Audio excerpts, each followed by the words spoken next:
leucemia en pediatría. Vamos a empezar con un caso clínico. Es un niño de 3 años que viene por fiebre de alto grado. Alto grado consideraríamos 38.5, más de 3 semanas de evolución, al paciente a su vez tiene malestar general, astenia, dinamia y adenopatías. Entonces, al examen físico los datos positivos son las adenopatías, tiene una esplenomegalia, tiene glóbulos blancos en 15.000, que hablamos de una leucocitosis, neutrófilos en 1.500, que estamos en el límite, no está neutropénico, linfocitos en 9.000, una linfocitosis, y los monocitos en 4.500. ¿Ya? Este niño sí tiene como datos de infiltración, las adenopatías, un esplenomegalia y todo, ¿no? Sí está comprometido un poco el tema del laboratorio de sangre, le tomamos un frotis de sangre periférica.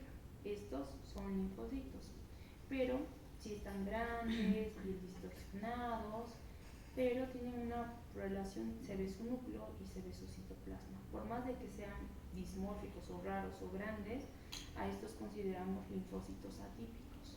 ¿Ya? Estos no son blastos. Entonces lo que tiene este niño es una mononucleosis infecciosa. Entonces nuestra principal causa por alteración en glóbulos blancos con fiebre, puede tener esplenomegalia, deberíamos pensar en temas de infecciones. ¿Ya? Todo lo que es leucemia y este tipo de patologías se pueden englobar en lo que llamamos un síndrome linfoproliferativo. ¿A qué se denomina linfoproliferativo? A una proliferación anormal o exagerada de los linfocitos. Esto se va a deber básicamente por una alteración genética o epigenética a nivel de lo que son las células madre, porque por un error innato en la inmunidad, que vamos a ir viendo cómo va a ser la fisiopato de estas patologías.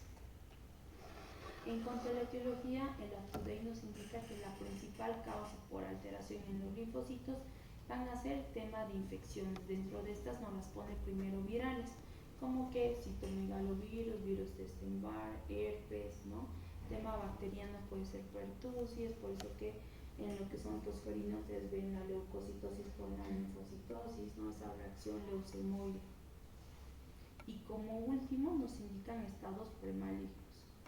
Ahora, este es un segundo caso, que es una niña de 9 años que acude a emergencias de pediatría por cuadro de fiebre intermitente de un mes de evolución. Ya tiene un mes. Tiene datos de síndrome constitucional, es decir, pérdida de peso, astenia, dinamia y palidez generalizada. Dentro de los antecedentes cuenta con un primo hermano que falleció con leucemia. Vamos a ver en el desarrollo del tema si este antecedente es relevante o no. Al examen físico tiene pato y tiene espleno. En los estudios de sangre vemos una pancitopenia, hemoglobina en 4.3, anemia severa, leucocitos 1.500 bajos, neutros en 500, neutropenia severa y plaquetas 110.000, una trombocitopenia leve. Pero si tenemos la pancitopenia, le tomamos un frotis y en el frotis, a diferencia del primero, sí tengo un poco relación núcleo-citoplasma, pero es más núcleo y las células son muy homogéneas. Estos son blastos linfoides. Y así deberíamos ver un frotis de sangre periférica de un paciente que esté cursando un cuadro infeccioso, póngase por una bacteria. Vemos segmentados, vemos banditas, vemos monocitos, ¿no?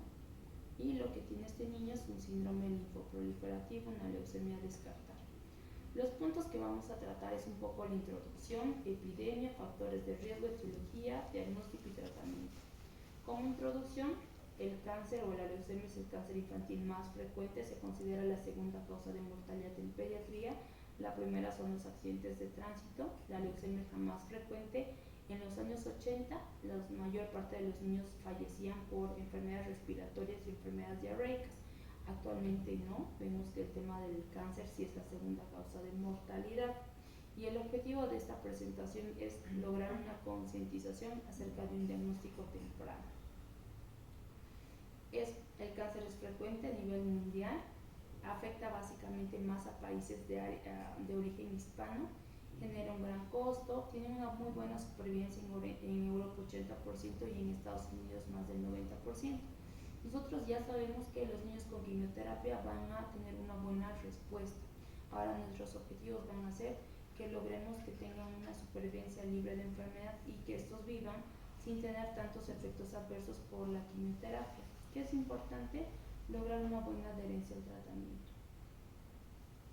Solo para saber que en 1821 Virchow fue el primero que hizo el reporte acerca de lo que es la leucemia, que luego describió como una sangre blanca en una autopsia de un paciente con una leucocitosis. Actualmente, ¿qué tenemos? Tenemos el tema del trasplante. El primer trasplante fue en 1989, casi 36 años que tiene, no es tan nuevo. Otras opciones son los tratamientos o los anticuerpos monoclonales, que ya son específicos para la célula leucémica, o construir en laboratorio linfocitos T citotóxicos que van contra este tipo de células, que son las células T-CAR cell, ¿no? Donde parte todo, partimos de lo que es la hematopoiesis, de lo que es la célula madre sanguínea, que va a dar origen a dos tipos, linfoide y mieloide. Cuando afecta a este tipo linfoide vamos a evidenciar una mayor proliferación de linfoblastos y se va a llamar leucemia linfoblástica aguda. Esta leucemia linfoblástica aguda puede ser del linfocito B, del linfocito T o del linfocito NK.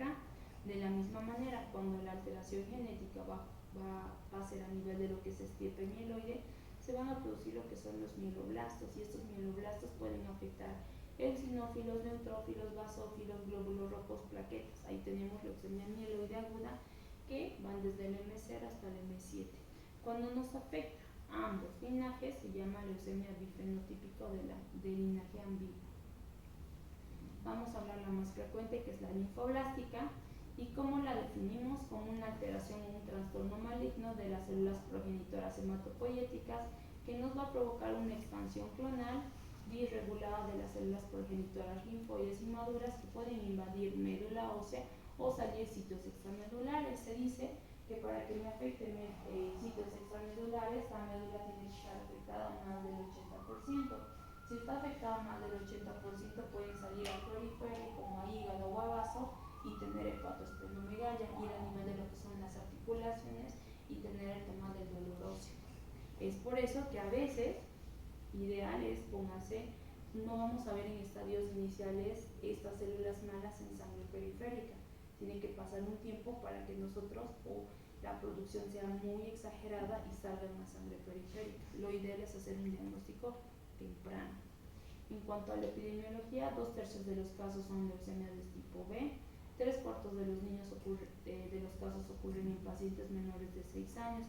Ahí es importante, mi punto o mi población importante son menores de 6 años. En cuanto a epidemia, pico máximo 2 a 5 años, que afecta más a hombres y mujeres, nos dicen más a hombres, 1.3 a 1 la relación, y es el responsable de 1/3 de las muertes por cáncer infantil. ¿Qué pasa en Bolivia? En Bolivia nos reporta una incidencia de un adulto por 100.000 habitantes. En niños es 2.7 casos por 100.000 habitantes. Estos son datos de Bolivia desde 1999 hasta el 2025. Nos los han puesto por departamentos, donde vemos qué departamento tenemos más cantidad de pacientes con leucemia. Teóricamente Santa Cruz, casi 915 pacientes, seguido de La Paz y Cochabamba. También existen el resto de los departamentos, pero la cantidad es muchísimo menor. También puede ser menor por el hecho de que en estos países, en estos departamentos, no se da tratamiento y se refiere a los 3 principales departamentos. Aquí nos indican una incidencia, como les he reportado, de 2.7 casos por 100.000. 2.8 es en Santa Cruz. ¿Por qué más es mayor en Santa Cruz? Por la población. Estos son datos del hospital, es un estudio que hemos hecho como seguimiento a 3 años en pacientes con leucemia linfoblástica. Nosotros hemos tenido que tenemos una edad media de diagnóstico 9 años, no existe mucha diferencia entre varones y mujeres, pero tenemos una supervivencia de un 75%, no es mala nuestra supervivencia. Ahora, ¿por qué es importante? Porque yo sé que los niños pueden sobrevivir. En los años 80, de 10 niños, 1 se curaba. Actualmente nuestra supervivencia en Estados Unidos es 95-98%. En países en vías de desarrollo estamos como en un 65-75%. Básicamente es muchísimo más baja en comparación por el tema de los medicamentos, por el tema de la adherencia al tratamiento y los estudios diagnósticos, ¿no? Aquí no me indica que mi total 1 era muy primitivo, primario, y que actualmente tengo total 16, 17 y el total 17 es lo mejor, con las mejores medicamentos y todo, ¿no? Ya los últimos protocolos intentan reducir la toxicidad de la quimio. ¿Por qué? Porque yo sé que leucemia en niño pequeño que no tiene factor de riesgo van a responder bien a quimio. Entonces este niño o este tipo de población no amerita que yo le intensifique con más quimioterapia. Intensificarle con más quimioterapia también puede repercutir en el futuro, no sé, alteraciones en el corazón, ¿no? Porque los medicamentos pueden llegar a provocar falla cardíaca. En la parte de endocrino, ¿no? Talla baja, puede afectar que en el desarrollo de segundos tumores, ¿no? Porque la quimio también puede llegar a provocar segundos tumores. ¿Qué es importante? Los estudios de biología molecular, y vamos a ver los inhibidores más. En cuanto a la etiología, es multifactorial, pero sí nos indica que existe predisposición genética. Como es pediatría, hemos visto que siempre va a haber primario y secundario. Primario es como congénito, pero existen algunos síndromes constitucionales que nos predisponen al cáncer, como los niños con síndrome de Down, que tienen 500 a 700 veces más riesgo de desarrollar el tema de la leucemia, principalmente en los primeros años mieloide y posteriormente el linfoide. Los pacientes que tienen ataxia telangiectasia, las pequeñas arenitas vasculares que se acompañan de citopenias, deberíamos sospechar. Niños con talla baja con síndromes de falla medular congénita y la presencia de estas alteraciones genéticas. Una alteración en TP53 o IKZF1 te predispone a desarrollar el tema del cáncer. ¿Qué más? El genoma, ¿no? Tan estudiadas, se han encontrado en el genoma más o menos variantes no codificantes entre celosis, y cada una de estas variantes nos va a aumentar el riesgo de la leucemia.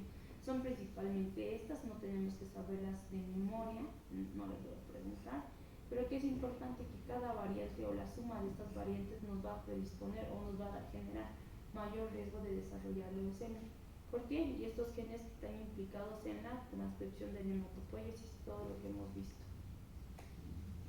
Antes del nacimiento se puede desarrollar el tema de la leucemia, sí, por eso existe una población especial que son los bebés leucemias, ¿no? Que es un grupo diferente. Se cree que este tipo de pacientes tienen estas alteraciones en TLML1 o TD6-RUNX1 que predispone al tema del cáncer. La primera mutación durante el útero nace y presenta las siguientes mutaciones y desarrollan el tema de las leucemias. Entonces tenemos factores del hospedero que puedan llegar a provocar una alteración en los cromosomas o una mutación, principalmente en estas vías de transcripción de la hematopoiesis, y se traduce en la formación de linfoblastos, ¿no? Y leucemia.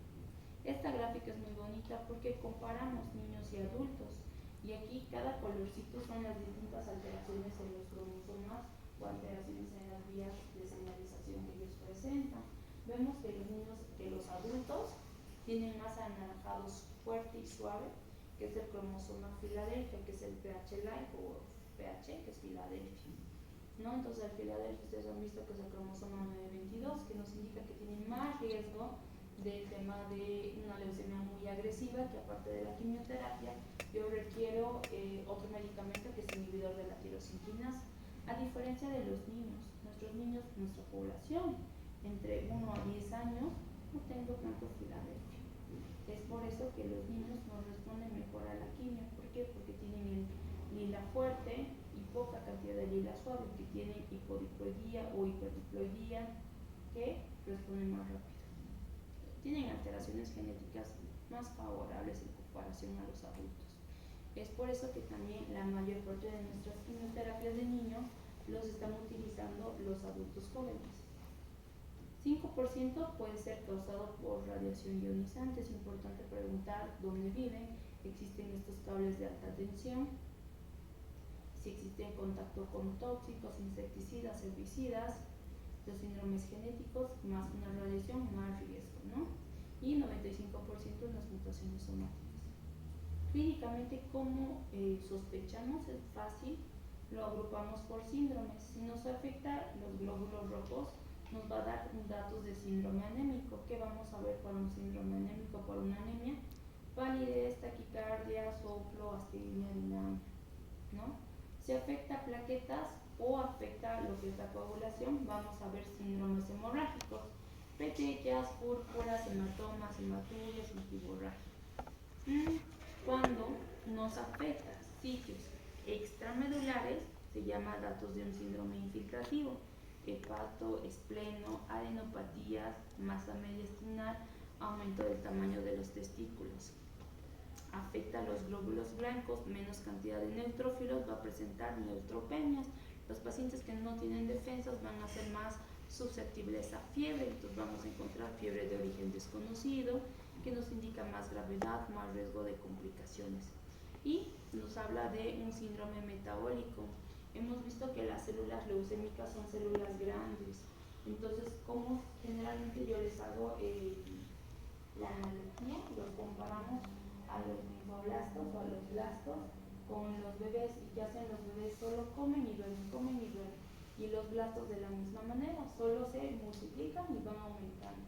Entonces estos blastos o estas células grandes se van a ir rompiendo y van a ir eliminando todas las cosas que tienen dentro de la célula. A esto llamamos síndrome de lisis tumoral. Van a ir rompiendo, fragmentándose el ADN, van a provocar mayor liberación de ácido úrico, van a llegar a provocar la célula se destruye, va a sacar potasio afuera, vamos a tener hipercalemia, vamos a tener falla renal, vamos a tener hiperfosfatemia y por ende una hipocalcemia. A eso llamamos lisis tumoral. Entonces, ¿qué es lo que vamos a evidenciar más frecuente? Hepatoespleno, que se llama el tema de adenopatías, fiebre, también el tema del dolor óseo. En dibujitos, cansancio, palidez, hepatoesplenomegalia, podemos tener mayor, que se llama una protrusión de los ojos, ¿no? Podemos llegar a tener dolor óseo. ¿Cómo hacemos el diagnóstico? Nos basamos en la clínica. Tomamos un laboratorio de sangre, un hemograma, tenemos un extendido, una citomorfología, un frotis de sangre periférica. Después, en base a eso, nosotros valoramos si tenemos que hacerle un aspirado de médula ósea, al cual vamos a realizar estudios específicos por medio de citometría de flujo. Aparte, ¿qué otros estudios más pedimos? Radiografía de tórax, ecografías. En un hemograma, como yo sospecho si es algo maligno, vamos a empezar con el tema de los glóbulos blancos. Si nos damos cuenta, casi en el 53% de los casos vamos a encontrar con glóbulos blancos menos de 10.000. Lo normal es 4.500 a 10.000, tendría que estar en número normal. ¿Qué nos va a alarmar o a indicarnos que es algo maligno? El diferencial. Ver cuánto de neutros y cuánto de linfocitos tenemos, es el diferencial. Si tengo neutropenia, tendría que ver si me predomina más el tema de linfocitos. Entonces, predomina de linfocitosis. Generalmente la mayor parte de las infecciones por virus que nos eleva los linfocitos, ¿no? Deberíamos ver si el paciente tiene clínica de una infección por un virus. Si no tiene clínica de infección, entonces no es una infección, podría ser el tema de algo maligno como una leucemia, ¿no? En el 30% ya nos viene con 10.000 a 40.000 de leucocitos, cuando ya nos está indicando ya es una leucemia, ¿no? Lo ideal es menos de 10.000 que hagamos el diagnóstico. El tema de la anemia, si nos damos cuenta, en el 45% de los casos vamos a encontrar con hemoglobina en 7.1 a 10.9. ¿Qué es importante de la anemia? La anemia por infiltración va a ser una anemia normocítica normocrónica. Capaz en algunos estados, pacientes que sean de áreas muy rurales o un nivel socioeconómico muy bajo, ahí pensaría que podría ser el tema de microcitic hipocrónica, pero me tiene que llamar la atención en caso que yo evidencie una anemia normocítica normocrónica. El tema de las plaquetas, de la misma manera, en el 47% se van a manifestar con 20.000 a 90.000. En un frotis me sirve para ver este tipo de células, mismo tipo de células, ¿no? Entonces son blastos que se llaman linfoides, de la misma manera. ¿Qué otros estudios nos ayudan? Química sanguínea, como lo que es la deshidrogenasa láctica. Generalmente el LDH es una enzima que se me eleva cuando las células se multiplican mucho, se destruyen mucho. Podemos ver esto en caso de cosas malignas, como también en hemólisis. Aquí les he puesto ureacreatinina, que son los datos de lisis tumoral. Deberíamos pedir función hepática, electrolitos y ácido úrico. Una placa de tórax me sirve para qué? Para ver si no tiene una masa en su mediastina, que nos podría hacer sospechar de una leucemia o de un linfoma. No todos los pacientes pedimos tomografía, por ejemplo, a este paciente se le pide una tomografía y que evidenciamos una nefromegalia. ¿Por qué? Porque las células blásticas también pueden infiltrar los riñones. El diagnóstico se hace con un aspirado de médula ósea que lo realizamos a nivel de crestas ilíacas, pueden ser posterosuperiores o anterosuperiores, niños menores de 1 año en tuberosidad anterior de la tibia. Se hace el aspirado, se hace un frotis o una citomorfología y vemos la población de blastos. El diagnóstico es con más del 25% de blastos. Nos sirve un poco aún el tema de la clasificación morfológica por lo que es la FAB, que es la franco-americana británica, que me ayuda a definir qué tipo de células son, L1, L2 y L3, ¿no? Nada más, no tenemos que saber. Actualmente, ¿qué más? Un linfocito B es igual que un linfocito T. Yo al microscopio no los puedo diferenciar por la morfología, pero todas las células nos expresan nuestros clústeres de diferenciación y es en base a esto que usamos lo que es por medio del citómetro de flujo, hacemos lo que es el inmunofenotipo para ver estos clústeres de diferenciación y gracias a esto yo sé que si me expresa CD19, CD79 es una leucemia linfoblástica de células B. Si me expresa 748 es de células T, ¿no? De la misma manera, nuestro progenitor linfoide nos va a dar célula B y célula T y ambas tienen sus distintos estadios de maduración. Estos estadios de maduración me expresan estos clústeres de diferenciación, no los tienen que saber, solo saber que se diferencian de diferente manera. ¿Y para qué me ayuda esto? Porque en la leucemia, principalmente en niños, lo más típico es que sea una leucemia linfoblástica breve temprana, que es de buen pronóstico ya por el tipo de estirpe. Pero este tipo de estirpe lo encontramos más en Europa o en Estados Unidos. Nosotros como población latinoamericana tenemos más de común, más por cosas raciales, ¿no? Aparte del inmunofenotipo que hemos visto que nos va con los clústeres de diferenciación, hacemos otros estudios como escariotipo y RT-PCR. ¿Para qué? Para buscar estas alteraciones en los cromosomas. Un cariotipo es un mapeo de los 23 pares de cromosomas. Gracias a esto yo puedo ver algún tipo de mutación. Aquí hubo una que se llama una translocación entre la posición 8 y 21, la translocación 8-21. Para eso me sirve. Más de 3 alteraciones en los cromosomas me habla de un cariotipo complejo. Y un cariotipo complejo también me habla de que es un factor de riesgo. Ahora vamos a ver el tema de los factores de riesgo. Para mí es importante que me sepan el tema de reconocimiento con los síndromes o con la clínica y también que vean que en base tanto a la clínica o el diagnóstico nosotros catalogamos a los pacientes por factores de riesgo y es en base a estos factores de riesgo que el hematólogo decide qué tipo de quimioterapia va a medicar este paciente, si una de bajo riesgo, una alta, ¿no? Factores de riesgo importantes, la edad. Niños menores de 1 año y mayores de 10 años tienen más riesgo. Entonces nuestra edad idónea, 1 a 10 años. Segundo aspecto, cantidad de glóbulos blancos que se presentan al diagnóstico. Más de 50.000 es alto riesgo. Entonces hay que evitar o hay que hacer un diagnóstico temprano para que los niños no me vengan con más de 50.000, porque ya más de 50.000 ya tiene un factor de riesgo que nos indica que no va a responder de la misma manera. ¿Qué es mejor que tengan? Es leucemia linfoblástica de células B, es de un factor pronóstico favorable. La presencia de TBC X1, que es la translocación 1221, o que presenten hiperdiploidía, es de buen pronóstico. Un tema de una enfermedad mínima residual con niños de buen pronóstico. Estas tablas, generalmente en la mayor parte de patologías oncológicas, nosotros nos guiamos con estas tablas de supervivencia a 5 años, es decir, a 5 años, ¿cuántos niños están vivos? ¿Y aquí qué me indica? Que a 5 años, ¿qué tipo de población es mejor? Una factora. Quienes tienen menos supervivencia, nos los han puesto los entre, aquí nos los han puesto, este sería menores de 1 año, seguidos de los mayores de 15 años, ¿no? La edad sí influye. Riesgo bajo, a 5 años, una supervivencia de un 85 a 95% está bien, de 10, 8, 9 se cura, está mal. Riesgo intermedio, 8 a 8.5, no está mal tampoco 8. Riesgo alto ya, ¿no? 3 o 4 de 10 niños se puede. Entonces hay que evitar que el paciente tenga alto riesgo. Que dentro de todas nuestras variables para factores de riesgo les he dicho carga, les he dicho edad al diagnóstico, tipo de leucemia, que es importante. Si presentan o no presentan una masa mediastinal, si presentan tienen más riesgo. Si estas células malas o estas células leucémicas infiltran cabeza, si tienen infiltración inicial a nivel del sistema nervioso central, si tienen infiltración a nivel del testículo, esos son nuestros factores de riesgo.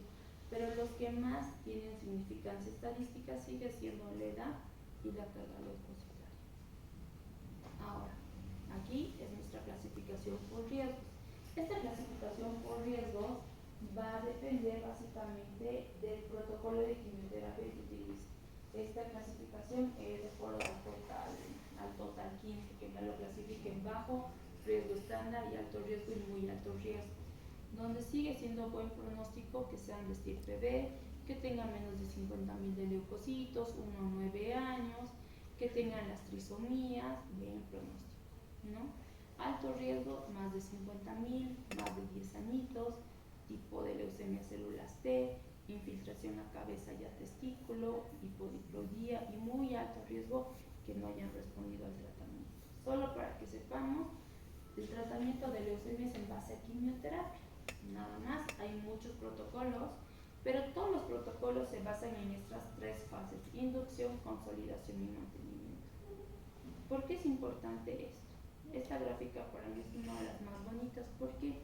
Porque aquí nos indican para que nosotros veamos clínicamente la enfermedad, deberíamos tener 10 a la 10 logaritmos de células plásticas. Y para tener esta cantidad o tener más del 80% a nivel de médula ósea, pueden haber pasado hasta 10 semanas. Entonces podemos tener un retraso hasta 10 semanas del diagnóstico. Y recién más o menos a las 10 semanas o 12 semanas, recién ya hepato, esplenomegalia, las pancitopenia, para que ya me esté gritando es una leucemia. Con el primer ciclo de quimioterapia logro bajar 6 logaritmos. Con los siguientes ciclos de quimioterapia logro mantener una enfermedad indetectable menos de 0.01% de actividad.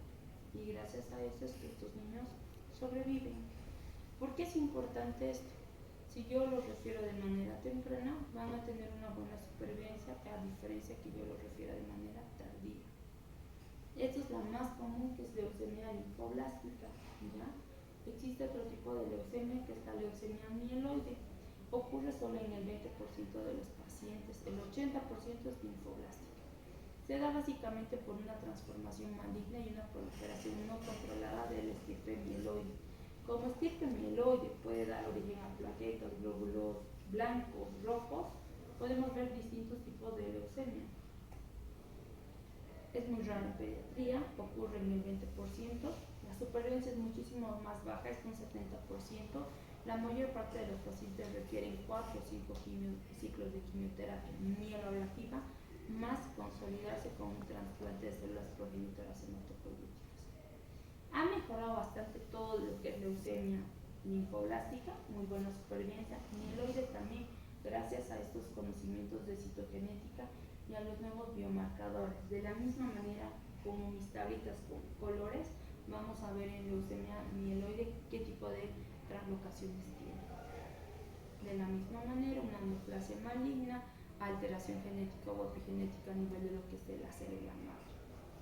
Vamos a ver quiénes son más susceptibles. Down 10 a 20 veces. Pacientes que tienen disqueratosis congénita. Disqueratosis es un tipo de síndrome genético que tienen la leucoplasia, tienen alteraciones en las uñas, tienen citopenias. Parecen la piel como de pacientes quemados con secuelas, ese tipo de lesiones. Pacientes que tienen algún tipo de falla medular, que me lo han puesto aquí a Schwamman Diamond, a Cosma, que es una neutropenia congénita, y Fanconi. Es un evento raro en la infancia, sí está relacionado con el estado nutricional, periodos de desnutrición durante los primeros años de vida. ¿Ven? Aquí en leucemia mieloide vemos todas estas alteraciones genéticas que podemos encontrar. Es gracias a estas que nosotros ya podemos dar medicamentos específicos para esto. No tienen que saberlo, solo son varios. Factores de riesgo multifactorial nos hablan de enfermedades hematológicas secundarias a la quimioterapia, ya sea por una leucemia o ya sea por un tumor que hayan recibido los pacientes, pueden llegar a desarrollar como un segundo tumor una leucemia mieloide, alteraciones genéticas y factores ambientales.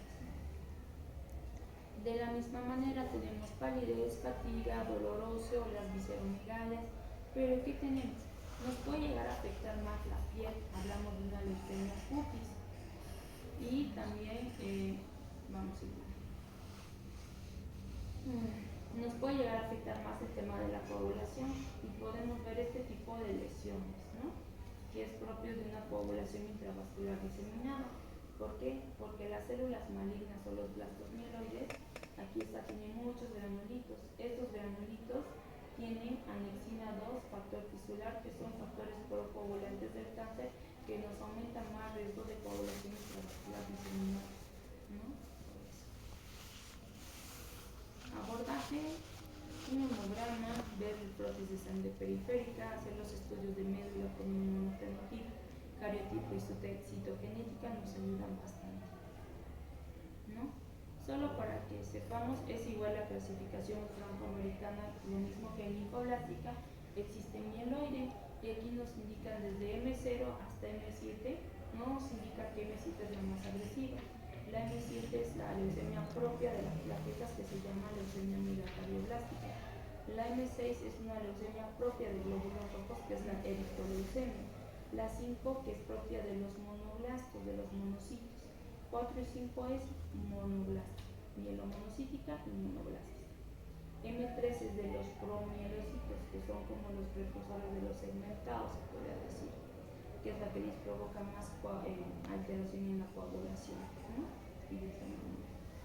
De la misma manera nosotros clasificamos por factores de riesgo, pero mis factores de riesgo en leucemia mieloide se basan más en las alteraciones citogenéticas, ¿no? Que presenten estas alteraciones de los cromosomas, eso nos ayuda. Tratamiento, el objetivo sí es curar, pero necesita quimioterapia más intensa y es en base a dosis altas de medicamentos y la mayor parte terminan con el tema de consolidarse con un trasplante. Como conclusiones, la leucemia linfoblástica en pediatría es la más frecuente, con mejores tasas de respuesta, más del 90% en países industrializados. Las recaídas nos reducen la sobrevida, por eso tenemos que continuar con los esquemas de quimioterapia para lograr la remisión continua. ¿Cuánto tiempo dura el tratamiento en leucemia linfoblástica? Más o menos unos 3 años. En mieloide, 1 a 2 años, son ciclos más largos, pero no es tanto. Es importante la implementación de terapias celulares para lograr este objetivo.